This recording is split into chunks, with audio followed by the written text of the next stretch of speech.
पुढची एक मोठी बातमी पाहूयात। संजय राऊतांविरोधात शिंदेची शिवसेना मुंबई पोलीस आयुक्तांना पत्र देणार आहे। राऊतांनी नेपाळच्या हिंसाचारावरून केलेल्या प्रक्षोभक वक्तव्याविरोधात गुन्हा दाखल करण्याची मागणी या पत्रामधून करण्यात आली आहे। नेपाळसारखी घटना देखील देशात आणि मुंबईत होण्याची शक्यता संजय राऊत यांनी वर्तवली आहे आणि माथी भडकवण्याचं काम करत असल्याचा आरोप आता शिवसेनेनं केलेला आहे।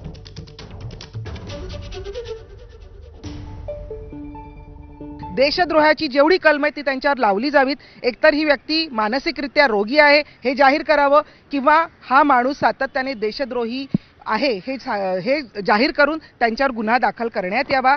आणि मला असं वाटतं आहे की ही संजय राऊत ही व्यक्ती जे बोलते त्याच्याचमुळे कदाचित आज जे मुंबई उच्च न्यायालयावर जो आता आपल्याला कळलेला आहे की बॉम्ब ठेवण्यात आलाय हे त्याच्याचमुळे होत नाहीये ना, हाही प्रश्न तेवढाच महत्त्वाचा आहे। त्याच्यामुळे संपूर्ण महाराष्ट्रामध्ये आम्ही या व्यक्तीवर गुन्हा दाखल व्हावा यासाठी एफआयआर करण्यात यावं।